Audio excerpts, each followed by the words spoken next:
I'm not sure which. Please welcome Cory Monteith. You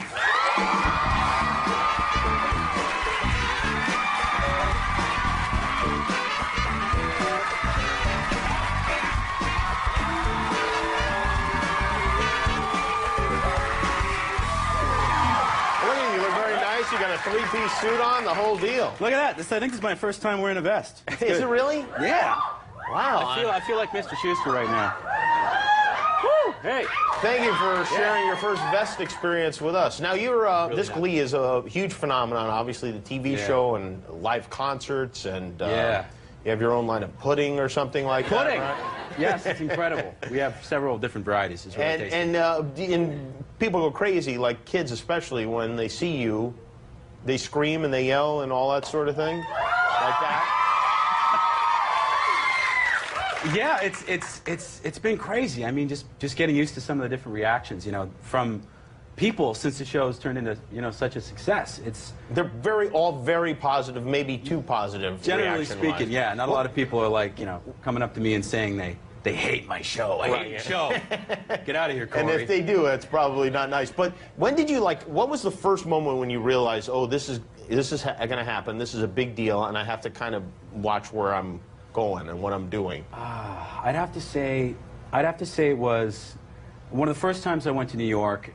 Lea Michele took me to my first Broadway musical, and I was super excited. And I was like new to Twitter and new to the whole celebrity thing, and I was like super stoked to go to my first Broadway show ever with Lea Michele. Yay! But it was on a night when there was only 1 or 2 shows playing on Broadway, and they were both across the street from each other. And Perfect. So, but I didn't think about that. So when we came out of the show, we were aptly greeted, and everybody there's a lot of people. It's kind of a mob scene. And they were like, whoa, what's going on? This is crazy. That's a good way to impress girls, by the way. You just tweet where you're going to be and come out and act like you don't know why there was a scene. Whoa, hey, what are these guys doing here? Wow. Now, you're not a teenager. You play a teenager in high school, but you're actually 53 years old.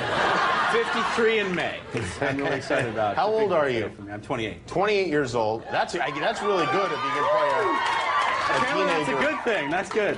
It may not be good if you're in a bar or something when people go, hey, aren't you supposed to be in high school? I honestly get carded every single time I walk into anything resembling a bar. Did you get that before? I know you. You're not. Before you were on the show, did that happen? Nope. Oh, really? No, because I'm tall. You know, you're a tall guy. You get it. You stand. People are like, oh, he's old enough. Uh-huh.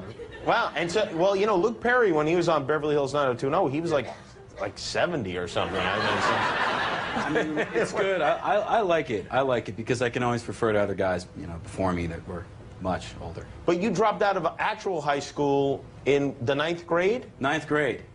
You've been in TV high school longer than you were in real life.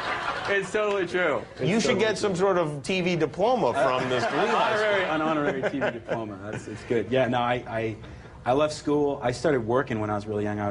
I've worked a billion jobs. I mean, I've worked, I was the Walmart people greeter for a while. Really? Yeah, it's true story. Now, that usually isn't a job for old people. I've never seen anyone under 80 doing that job. I guess that was probably my first vest experience. Oh, yeah, there you go. Yeah, that's right. That's when you really... The blue vest. This is awkward. I've had a billion jobs. So I washed cars at car lots. I was a school bus driver for a while. Really? Yeah. An actual school bus driver? It was for a daycare company, so we would look after the kids and at the daycare sites and then pack them onto these little short school buses and take them to different places like the pool or McDonald's. You dropped out of school so you could drive kids back to school? the subtle irony is, Do you ever run into any kids that say, you were my school bus? I mean, that must freak them out to see you on Glee. Go, my bus driver's on Glee now. How is this possible? I have not. I'm pretty sure all my former bus drivers are in prison right now. Or driving the bus to the prison.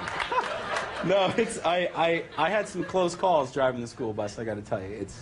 I'm not used. Who's used to driving a school bus besides, you know, people who've been doing it for a long time? Not that many people. Not that many people. Yeah. They're bigger than normal cars. Yes, exactly. And so this one time I'd taken the kids and I put them in the bus and everybody was happy, having a good time. We're going to McDonald's to just get, you know, I think we were going to just buy the minimum amount of stuff so I could take them to the play place or whatever. I see. So Oh, people would dump them in the play yard? Yeah, there's right. like the pool of the balls or whatever. And so I was pulling into the parking lot, and I was distracted by the kids because they were getting all excited, and I hit... You know how they have those like promotional signs on the top of poles in the McDonald's parking lot? I might have hit one of those signs with the bus, and it snapped off, and it like went off the front of the bus, like boom, boom, and like came down, and the kids started freaking out. Right? Yeah, like, yeah. Ah, Cory hit a sign! Cory crashed the bus! And so I had to bribe them with ice cream. So, oh, really? So they wouldn't tell their parents. Did anyone rat you out? No, it was cool. That's a good group of kids you got they there. They were cool. Now, you tweeted this photograph, and this is this is a picture of you with Prince Harry. Yeah. The Prince Harry. How did this happen? What's going on here? You guys on a softball team together or something? So I was shooting the movie Monte Carlo, which is going to come out, I think, this summer. And I was shooting in Monaco. By the way, why is he wearing a name tag? He's Prince Harry.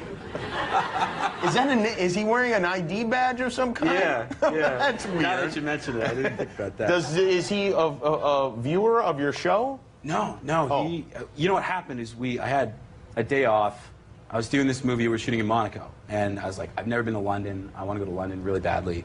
So I hopped a plane, got to London, hooked up with some people who were going to the Wireless Music Festival, which is in Hyde Park. And found myself in an area where he was just chilling.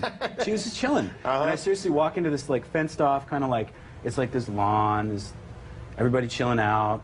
And I walk up and there's this like folding table, and Prince Harry and like 3 of his buddies are sitting around it playing cards and drinking beer, just like chilling out. Really? Wow. Yeah. And Rob Stringer, who I was with from Columbia, was just like, do you want to meet him? And I'm like, yeah, of course. Let's take a photo with the prince. No big deal. Yeah. And so, yeah, he was like, oh, excuse me, Prince Harry, would you mind if I'm sorry to interrupt your illegal gambling. I'm sorry to interrupt you. Well, you're drunk. But I'd like to take a picture of my Twitter account. Yes. And then did people swarm this concert site looking for you and the prince?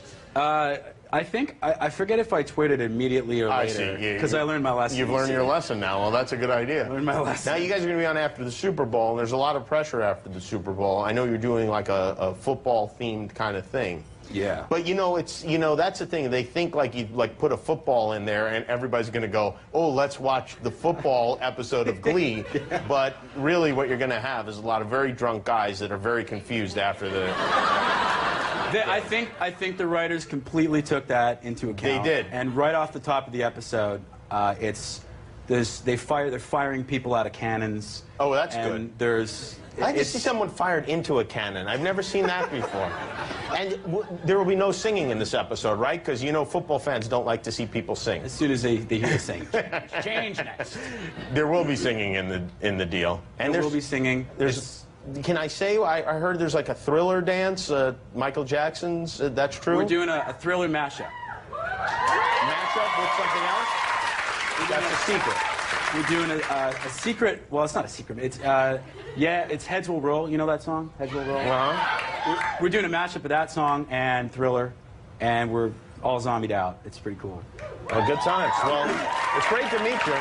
Good to meet you. There's one other thing I wanted to mention, speaking of mashups. Okay. I'm working with Fruitables right now on a school No, you aren't. music mashup. It's really good. It's a on really... the school bus? Fruitables? It all the hell comes is full Fruitables? circle. Is that like Lunchables? It's like, it's a juice company. Oh, okay. And what they're doing is they're doing a school music mashup competition. Oh. And people submit their videos and they can win $10,000 for the school music program or their school glee club. I see. All right. They pick songs and they can mash them up and win money for the glee club. And then somebody will be named Mr. or Miss Fruitable.